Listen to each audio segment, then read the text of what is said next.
Shalom. Bapak Ibu Saudara yang terkasih dalam Tuhan, kita bersyukur pagi hari ini setelah kita bangun dari tidur kita dan kita boleh memuji, menyembah, memuliakan Tuhan. Kita juga akan membaca, merenungkan firman Tuhan. Kita sudah melihat setelah tulah-tulah itu sampai tulah yang ke-10, dan Tuhan mengingatkan umat Israel bahwa mereka akan masuk dalam tanah perjanjian, dan ada yang harus mereka tidak boleh lupakan, perbuatan Tuhan yang ajaib, dan itu mereka harus lakukan dalam bentuk ibadah. Dan ketika anak-anak mereka nanti bertanya mengapa melakukan hal seperti ini, dan mereka akan memberitahukan bahwa Tuhan sudah menolong mereka keluar dari perbudakan. Mari kita lihat firman Tuhan dari Keluaran pasal 13 ayat 1. Saya membaca ayat 2, Bapak Ibu dan Saudara terkasih dalam Tuhan. Demikian seterusnya satu perikop ini ya. Ketetapan tentang anak sulung hari raya roti tidak beragi. Berfirmanlah Tuhan kepada Musa, ayat 2, kuduskanlah bagiku semua anak sulung, semua yang lahir terdahulu dari kandungan pada orang Israel, baik pada manusia maupun pada hewan. Akulah yang mempunyai mereka. Lalu berkatalah Musa kepada bangsa itu, peringatilah hari ini, sebab pada hari ini kamu keluar dari Mesir, dari rumah perbudakan. Karena dengan kekuatan tangannya Tuhan telah membawa kamu keluar dari sana, sebab itu tidak boleh dimakan sesuatu pun yang beragi. Hari ini kamu keluar dalam bulan Abib. Apabila Tuhan telah membawa engkau ke negeri orang Kanaan, orang Het dan orang Amori, orang Hewi dan orang Yebus, negeri yang telah dijanjikannya dengan sumpah kepada nenek moyangmu untuk memberikannya kepadamu, suatu negeri yang berlimpah-limpah susu dan madunya, maka engkau harus melakukan ibadah ini dalam bulan ini juga. Makalah roti yang tidak beragi 7 hari lamanya, dan pada hari yang ke-7 akan diadakan hari raya bagi Tuhan. Roti yang tidak beragi haruslah dimakan selama 7 hari. 7 hari itu sesuatu pun yang beragi tidak boleh dilihat padamu, bahkan ragi tidak boleh dilihat padamu di seluruh daerahmu. Pada hari itu harus kau beritakan kepada anakmu laki, ibadah ini adalah akan mengingat apa yang dibuat Tuhan kepadaku pada waktu aku keluar dari Mesir. Hal itu bagimu harus menjadi tanda pada tanganmu dan menjadi peringatan di dahimu, supaya hukum Tuhan ada di bibirmu, sebab dengan tangan yang kuat Tuhan telah membawa engkau keluar dari Mesir. Haruslah kau pegang ketetapan ini pada waktunya yang sudah ditentukan dari tahun ke tahun. Apabila engkau telah dibawa Tuhan ke negeri orang Kanaan, seperti yang telah dijanjikannya dengan sumpah kepadamu dan kepada nenek moyangmu, dan negeri itu telah diberikannya kepadamu, maka haruslah kau persembahkan bagi Tuhan segala yang lahir terdahulu dari kandungan, juga setiap kali ada hewan yang kau punyai beranak pertama kali, anak jantan yang sulung adalah bagi Tuhan. Tetapi setiap anak keledai yang lahir terdahulu kau tebuslah dengan seekor domba. Atau jika engkau tidak menebusnya, engkau harus mematahkan batang lehernya. Tetapi mengenai manusia, setiap anak sulung di antara anak-anakmu lelaki haruslah kau tebus. Dan apabila anakmu akan bertanya kepadamu di kemudian hari, apakah artinya itu, maka haruslah kau berkata kepadanya, dengan kekuatan tangannya Tuhan telah membawa kita keluar dari Mesir, dari rumah perbudakan.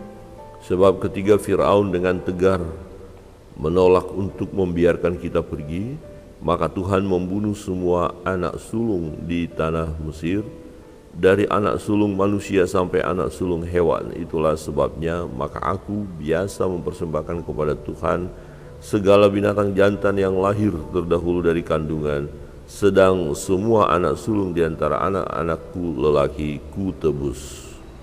Hal itu harus menjadi tanda pada tanganmu dan menjadi lambang di dahimu, sebab dengan kekuatan tangannya Tuhan membawa kita keluar dari Mesir. Amin. Demikian jauh pembacaan firman Tuhan. Bapak Ibu Saudara yang terkasih dalam Tuhan, kita melihat ketika bangsa ini keluar dari Mesir, Ya, Tuhan memberikan satu peringatan kepada mereka supaya mereka melakukan ibadah, ya ibadah roti tidak beragi selama 7 hari. Jadi selama 7 hari melakukan ibadah itu mereka tidak boleh memakan sesuatu pun yang beragi. Ya, roti ini tidak boleh ada ragi. Nah, ragi ini diidentikan dengan dosa ya. Ya. Jadi tidak boleh ada yang cemar, tidak ada boleh dosa. Dalam bagian ini itu berbicara tentang ragi, ya, bahwa itu ada sesuatu yang merusak, ya, atau dosa, atau seperti virus, ya kira-kira begitu. Jadi nggak boleh ada, dan itu menjadi peringatan kepada mereka ketika mereka melakukan ibadah itu. Ada sesuatu maksud ya daripada Tuhan supaya mereka ingat bagaimana mereka keluar dari Mesir, keluar dari perbudakan dengan tangan Tuhan yang teracung. Dan untuk itu kita tahu bahwa anak sulung ya dari orang atau dari bangsa Mesir, demikian juga anak sulung dari binatang-binatang, mereka mati. Kenapa? Karena kekerasan hati Firaun, dan itu Tuhan menghajar mereka, sehingga setelah mereka itu bangsa Israel mengadakan ya perayaan atau hari raya roti tidak beragi ini, tapi juga diikuti dengan ada korban yang harus mereka lakukan. Jadi binatang yang pertama kali lahir atau anak sulung dari binatang ya harus mereka korbankan ya, yang jantan. Nah, kalau keledai, karena ya kategori keledai tidak layak untuk dipersembahkan, tetapi anak sulung dari keledai itu harus ditebus atau dipatahkan lehernya ya. Dan kemudian nanti anak-anak atau generasi berikut akan bertanya, mengapa kita lakukan hal seperti ini? Nah, kemudian dijelaskan bahwa ini adalah peringatan ya.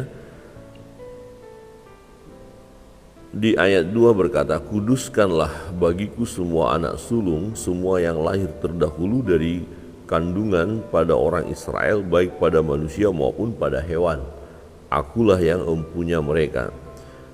Lalu berkatalah Musa kepada bangsa itu, peringatilah hari ini, sebab pada hari ini kamu keluar dari Mesir, dari rumah perbudakan, karena dengan kekuatan tangannya Tuhan telah membawa kamu keluar dari sana.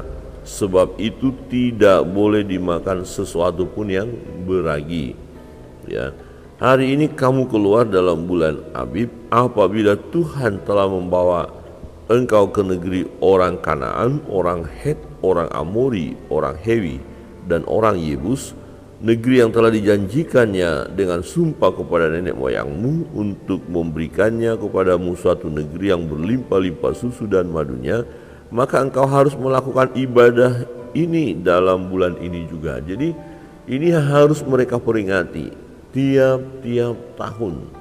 Ya, mereka memperingati bagaimana Tuhan dengan tangan yang teracung, dengan kekuatan yang dahsyat membawa umat itu keluar dari perbudakan, keluar dari Mesir. Makanlah roti yang tidak beragi 7 hari lamanya. Pada hari yang ke-7 akan diadakan hari raya bagi Tuhan. Roti yang tidak beragi haruslah dimakan selama 7 hari itu. Sesuatu pun yang beragi tidak boleh dilihat padamu, bahkan ragi tidak boleh dilihat padamu di seluruh daerahmu. Jadi tidak boleh ada ragi pada 7 hari ya mereka melaksanakan ibadah itu. Ya, pada hari itu harus kau beritahukan kepada anakmu laki-laki, ibadah ini adalah karena mengingat apa yang dibuat Tuhan kepadaku pada waktu aku keluar dari Mesir. Hal itu bagimu harus menjadi tanda pada tanganmu dan menjadi peringatan di dahimu, supaya hukum Tuhan ada di bibirmu. Sebab dengan tangan yang kuat Tuhan telah membawa engkau keluar dari Mesir.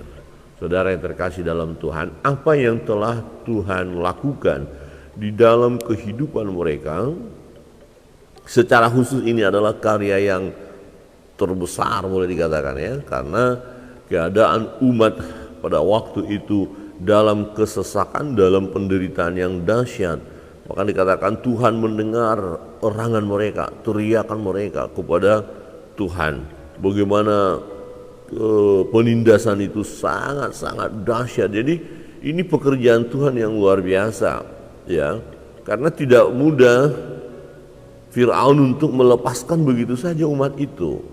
Sehingga tangan Tuhan yang teracung itu harus bertindak, harus melakukan sesuatu yang sangat luar biasa bagaimana menyelamatkan umat itu. Ya, dikatakan bahwa supaya hukum Tuhan ada di bibirmu, sebab dengan tangan yang kuat Tuhan telah membawa engkau keluar dari Mesir. Jadi tidak boleh melupakan apa yang telah Tuhan lakukan di dalam kehidupan mereka, dan itu harus terus menerus. Mereka akan rayakan tiap-tiap tahun turun temurun. Ya, bagaimana mereka mengalami pembebasan dari Mesir oleh tangan Tuhan yang kuat. Ya, saudara yang terkasih dalam Tuhan. Nah, dalam perjalanan hidup kita, tentu kita pun tidak boleh melupakan apa yang telah Tuhan buat dalam hidup kita. Nah, memang kita tidak ditebus dari perbudakan seperti mereka dari Mesir keluar menuju tanah perjanjian.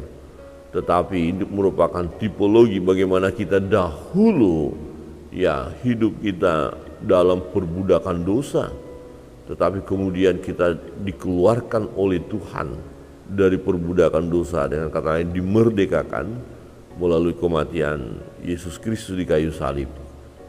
Jadi ini suatu hal yang harus kita peringati bahwa Yesus mati untuk kita, untuk menyelamatkan kita. Nah, ketika umat itu melakukan ibadah, hari raya roti tidak beragi, mematahkan leher daripada anak keledai jantan yang baru lahir atau yang pertama kali lahir, anak sulung, atau mempersembahkan binatang-binatang yang berkenan kepada Allah sebagai anak sulung. Dan kemudian orang akan bertanya, itu anak-anak mereka, generasi berikutnya akan bertanya, dan mereka harus memberi jawaban yang tepat. Di ayat 14 dikatakan, dan apabila anakmu akan bertanya kepadamu di kemudian hari, apakah artinya itu? Maka haruslah engkau berkata kepadanya, dengan kekuatan tangannya Tuhan telah membawa kita keluar dari Mesir, dari rumah perbudakan. Ini sangat penting untuk menceritakan dari generasi ke generasi. Jika mereka tidak menceritakan atau tidak memberitahukan, maka semakin lama dari peristiwa yang terjadi, maka semakin dilupakan. Itu sebabnya kalau seseorang melupakan sejarah, dia tidak akan mau melakukan hal yang benar, yang sesuai dari sejarah itu sendiri.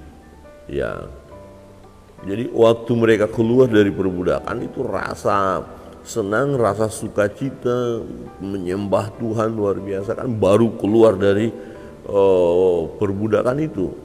Tetapi lama-kelamaan setelah jauh dari peristiwa itu, orang tidak mengenal lagi apa yang Tuhan lakukan. Akhirnya banyak yang meninggalkan Tuhan. Ini satu kelemahan bangsa Israel. Nanti mereka setelah keluar dari perbudakan, baru keluar itu mereka nanti akan kita lihat berpesta, bersukaria, memuji Allah, memuliakan Allah. Tetapi kemudian mereka melupakan Allah, bahkan mereka menyembah berhala lagi. Jadi itu sebabnya perlu diperingati terus apa yang telah Tuhan lakukan. Sebagaimana Tuhan memerintahkan mereka untuk melakukan ibadah itu, memperingati ini hari yang penting, hari yang bersejarah bagi mereka. Tuhan yang berkuasa, jadi Tuhan yang terus mereka harus ingat itu. Tuhan yang harus mereka ingat, ini perbuatan tangan Tuhan. Apa artinya? Dengan kekuatan tangannya Tuhan telah membawa kita keluar dari Mesir, dari rumah perbudakan. Jadi bukan dengan santai-santai. Jadi Tuhan yang mengerjakan bagi mereka, Tuhan yang membuat mukjizat bagi mereka. Dari tulah-tulah itu kita lihat.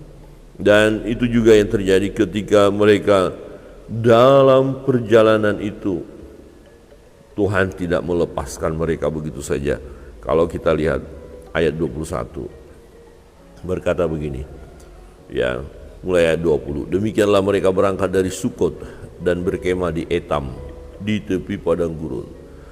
Tuhan berjalan di depan mereka pada siang hari dalam tiang awan untuk menuntun mereka di jalan, dan pada waktu malam dalam tiang api untuk menerangi mereka, sehingga mereka dapat berjalan siang dan malam dengan tidak beralih. Tiang awan itu tetap ada pada siang hari dan tiang api pada waktu malam di depan bangsa itu. Nah, ini pemeliharaan Tuhan, ya. Jadi sejak mereka keluar dengan kematian anak sulung itu, kita kemarin sudah membahas itu, ya. Jadi mereka keluar. Nah, diingatkan oleh Tuhan peristiwa ini jangan pernah kalian lupakan, tapi beribadalah pada hari itu. 7 hari kalian harus beribadah dengan tidak memakan yang beragi, dan ragi tidak boleh ada, ya. Dan ini hanya untuk mengingatkan mereka bahwa mereka ada dalam pemeliharaan Tuhan, bahwa mereka, ya, keluar dari perbudakan oleh karena perbuatan Tuhan yang ajaib, dan hal ini menunjukkan kepada mereka supaya mereka menyembah Allah, menyembah Tuhan, tidak boleh ada yang lain. Bapak Ibu Saudara yang terkasih dalam Tuhan, kita melihat betapa pentingnya peristiwa ini dan tidak boleh dilupakan, ya. Peristiwa di mana kita percaya kepada Tuhan, berserah kepada Tuhan, dan peristiwa di mana Tuhan menolong kita, ya, Tuhan melakukan perkara-perkara yang besar dalam hidup kita. Itu penting, ya, untuk kita pegang dan jangan dilupakan, dan terus dibagikan kepada generasi demi generasi. Kiranya kebenaran firman Tuhan ini menolong kita. Mari ceritakan perbuatan Tuhan yang ajaib yang Bapak Ibu alami. Saya mau ceritakan perbuatan-perbuatan Tuhan secara khusus, bagaimana Tuhan menyelamatkan saya, bagaimana saya dibebaskan dari dosa. Kita perlu bersaksi, Bapak Ibu Saudara yang terkasih dalam Tuhan, bahwa Tuhan, ya, menyelamatkan kita, bahkan untuk membebaskan kita dari keterikatan dosa, kuasa maut. Yesus mati untuk kita. Ceritakan, saksikan perbuatan Tuhan yang dahsyat, yang ajaib. Ceritakan kematian Yesus di kayu salib, memberikan kemenangan kepada kita, membebaskan kita dari perbudakan dosa. Ceritakan, ya, kepada banyak orang, kepada generasi demi generasi, bahwa perbuatan Tuhan sungguh ajaib dalam kehidupan kita. Kiranya Tuhan Yesus memberkati kita, dan mari kita terus menyaksikan cinta kasih Tuhan yang sudah kita alami. Kita naikkan doa-doa kita, dan sebelumnya mari kita nyanyikan satu pujian.